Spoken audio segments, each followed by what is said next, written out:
Hello and welcome to another Fox 29 in Focus. I am photojournalist Bill Rohrer, and for the next half hour, I will share with you some of the stories I've been working on and highlight some extraordinary people. First up, I introduce you to a Philadelphia woman who defied all odds in and out of a swimming pool. There is no denying the journey a competitive swimmer takes in life is a lot longer than the time spent swimming to the other side of the pool. No one knows that more than Michelle Conley. After trying almost every sport out there, finally my family built a pool in our backyard, and I actually took to the water quite well. Hard work and determination led Michelle onto the pool deck at Georgetown University. But after her first year at Georgetown, life took an unexpected turn. I was standing on my desk in my dorm room, which is something that my roommate and I often would do to open the window, and I reached down to open the window, I pulled it up, and I slipped and fell out of the window and fell 5 stories to the ground. Michelle landed on her feet. The shock from the fall so forceful, it burst Michelle's L2 vertebrae, which caused damage to her spinal cord. Because of all that damage to my spinal cord, I had near complete paralysis below my waist. She rehabbed at Jefferson McGee Rehabilitation Hospital in Philadelphia. I was pretty much full-time in rehab for almost 6 months.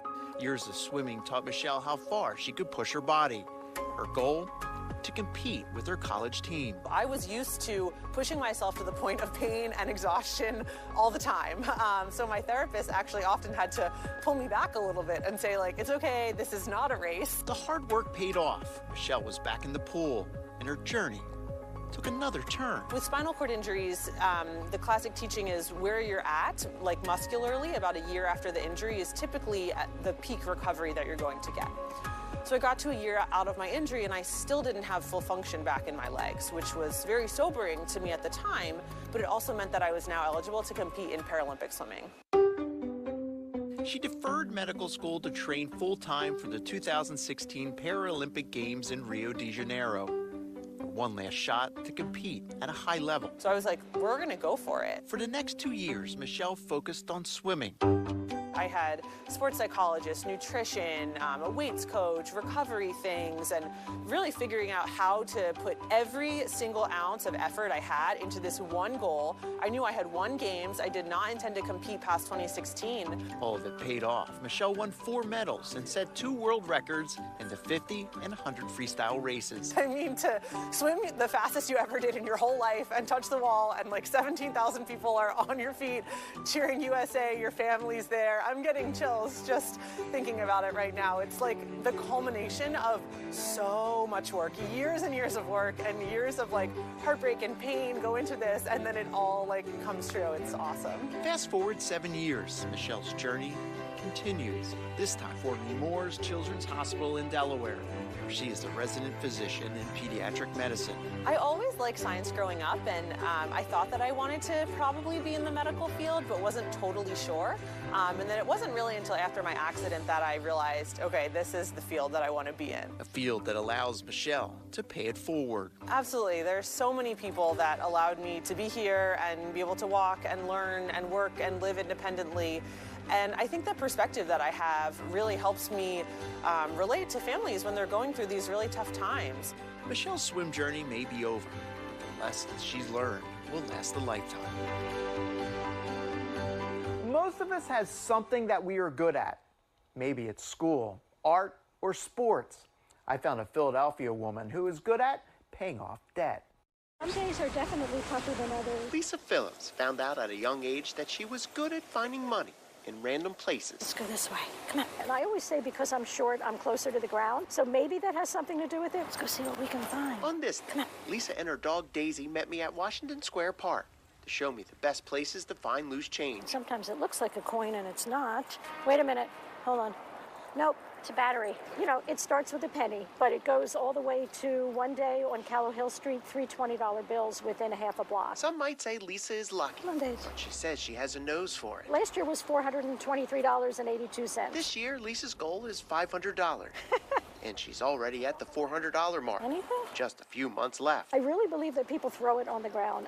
There are times when I find a whole, I call it a sprinkling of pennies, you know, just in one spot. But sometimes it's quarters. Sometimes I have found 6 and 7 dimes in one spot. Well, we got our lucky penny. Sometimes it's not just pennies, dimes, and quarters. 1,001. There's foreign and domestic. Worth about 85 cents. One day she found a $50 bill just lying on the ground. I had to look at it twice because, you know, you don't really expect to see that kind of money lying on the ground. Now, Lisa averages about $1 a day walking the streets. That might not seem like much, but it's starting to add up.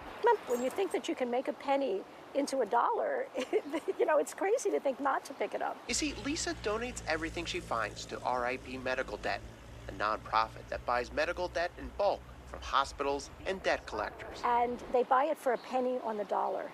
And that means that every time I find one little penny, it's worth $1 in medical debt relief. So every dollar that somebody donates is worth $100. Empty. It seemed there wasn't any more change to be found. Now we've got a dime. But all you need is a little more patience. Patience is a virtue, and it definitely applies here. Now, Lisa continues to post her monthly coin totals on Instagram. And she told me that at the end of last year, she collected over $760,000 in medical debt relief. Welcome back. Now, an update to a story I brought you about a year ago. A local basketball ref in Camden County is spreading awareness about a disease that almost took her life. This is where Ashley Steinberg spent most of her summer, inside a Haddon Heights basketball gym. All right, guys, good luck. As a referee for the varsity boys and girls summer league program. It's hard. It's tough. Sometimes it gets insane, but I think it's fun. Yep. Underneath, Red. As a ref, you have to be in position and make the correct call. Red 13, block. But that's not a problem. Ashley knows the game well. I played in elementary school, and then I tried out for high school. But unfortunately, my junior year, I tore my ACL, and then that was it. That was it. Yep. Her playing career was over. Get him, hands up! Ashley tried coaching, but ultimately, Green, 4. she wanted to follow in her father's footsteps. You got to be focused on the game. Her dad, Sidney Steinberg, was a ref for 15 years. Every parent thinks their kids are Michael Jordan, and every coach thinks he's Bobby Knight. The twists and turns of a basketball game can sometimes prepare you for what life throws at you along the way. Fox 29 first met Ashley back in 2016. She felt like my stomach was just hard, so that's when she sent me for an ultrasound. It turns out Ashley had a mass the size of a melon on her right ovary and borderline tumors on her left. I was freaking out a little bit, yeah. Fortunately, Ashley caught the cancer early. However, she needed surgery to remove both ovaries. It was contained. If it wasn't contained, I don't know what the end result would be, but I was very lucky. Support from family and friends helped her through a difficult time. No, she's tough. That's why I knew after what she went through with her health situation, I know refereeing would be a breeze for her. Let's go, Green.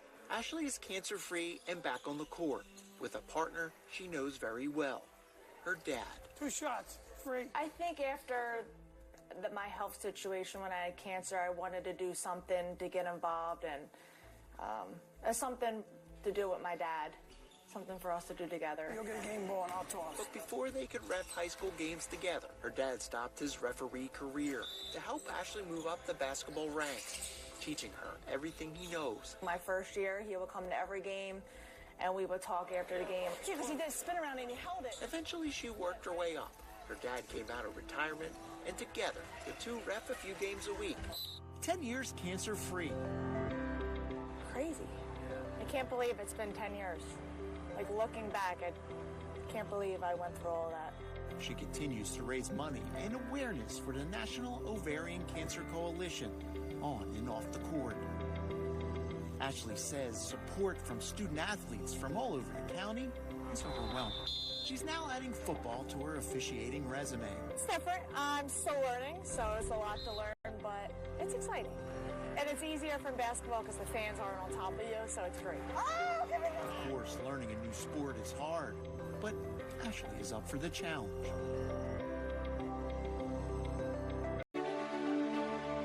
Welcome back to In Focus. I am photojournalist Bill Rohrer. And for our next story, we meet a Chester County woman helping college students reach their academic dreams. Spring flowers on a college campus means school is over for many. But for one student, classes continue even after graduation. Usually classes are 50 minutes or an hour and 15. Susan Turkovic is a stenographer for deaf and hard of hearing students at Westchester University. So I am certified at 225 words per minute. Each semester, Susan writes out each lesson word for word. I get in the zone and I just listen to everything. It's not just words, it's environmental sounds. Someone's laughing at the other side of the room, and the students should know that. It's available on their laptops in real time. So I've done I would say, like a little bit of every major. And some, I followed the student through their entire career. Class after class, there are too many to count. I get to learn that material. So it's kind of ironic that I'm finishing my bachelor's now.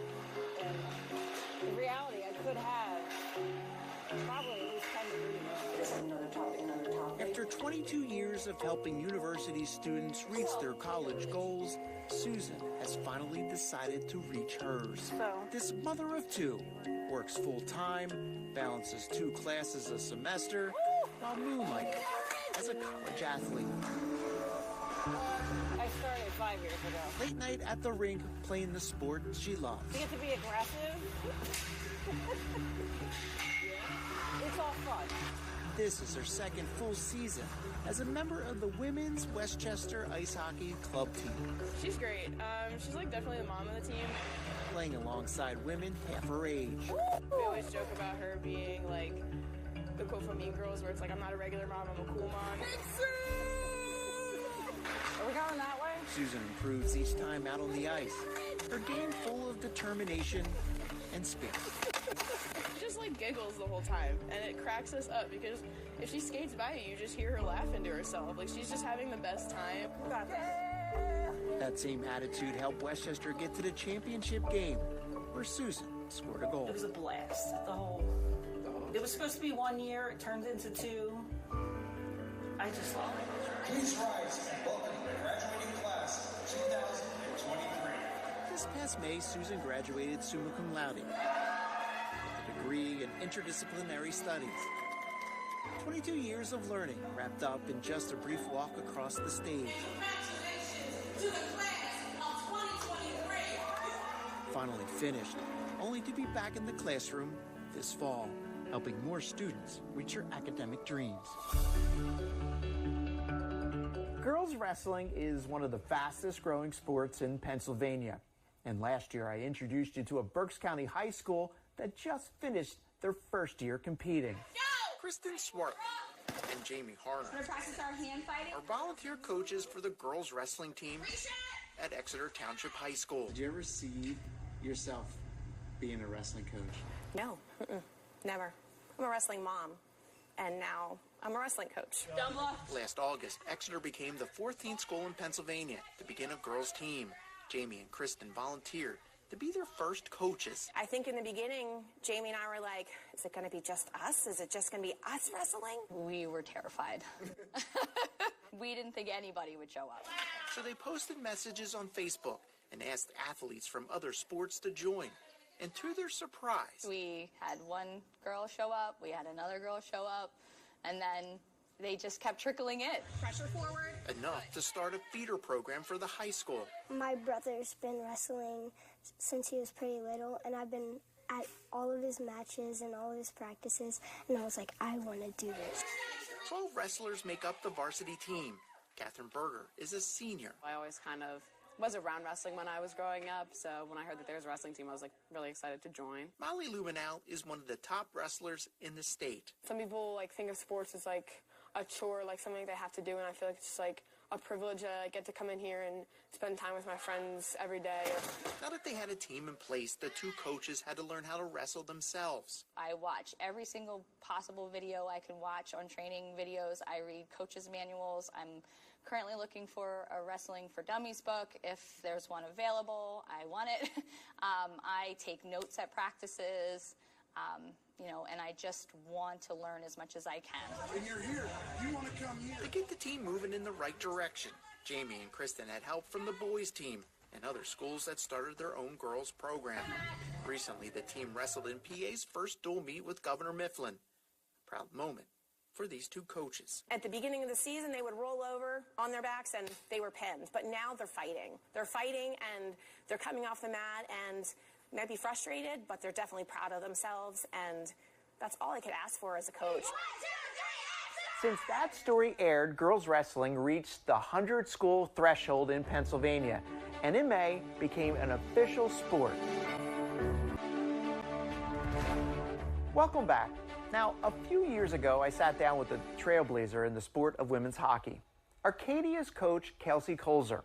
Remember, she made history becoming the first African-American to coach women's hockey in the NCAA. Here's a look back. Kelsey Colzer can't wait to get Arcadia University's women's ice hockey team out on the ice. I get to bring people in from the start that I, truly had a connection with. Kelsey is the team's first coach, and she broke the color barrier, becoming the first African-American woman head coach in the NCAA. Jackie Robinson, he broke the color barrier so many decades ago. Willie O'Ree entered the NHL so many decades ago. A lot of times I do think to myself, how have we not gotten further in the time? I think it helps to kind of ground myself and keep me motivated day in and day out. So that way, moving forward, girls have someone that they can look up to, and it becomes more normalized to have, a black person coaching NCAA hockey. Kelsey was hooked on hockey the moment she laced up her skates. By the time I was old enough to try it myself, it took a little coaxing from my mom. When I was asking her in like 1998, 1999 to let me play hockey, she didn't know a single girl that played. Growing up in Montgomery County, Kelsey's future started being the only girl in her town to play on a local boys team. Yeah, it was certainly challenging growing up. There was no such thing as, like you see now, like elite all-girls programs. So growing up, I had to play boys hockey to get the highest level of competition for myself. With so much speed and moves, Colzer at the circle pulls the trigger. She scores! Kelsey eventually earned a spot on the Princeton University's women's ice hockey team and was captain her senior year. And she scores! It's Kelsey Colzer! After she graduated, Kelsey was drafted to play women's professional hockey, #1 overall. The first African-American to ever do so. I didn't know that I was, the first African-American to be drafted first overall in a North American professional hockey. So, finding that out after the fact definitely, helped to make that moment a little more special. A lot has changed since Kelsey started playing. More women are falling in love with the sport and playing at a high level. But the inequities that women face in this sport are a bitter reminder of the work still ahead. The WNBA has made amazing strides in the time that they've been pushing forward, but it's taken them a while to get where they are, and women's hockey I think is still at that starting block. And so I think that it's going to take some time, and it's going to take that support and that effort from folks on the men's side in order to really grow our sport and gain traction. Kelsey recruited over 20 women, mostly freshmen, to play. But the team won't hit the ice till next fall. I have something special to offer to these girls and women that are coming through Arcadia University. And, to be myself and share that love with them and just constantly bring, my energy and dedication to the sport is something that I think is really special, and it's what I'm most looking forward to.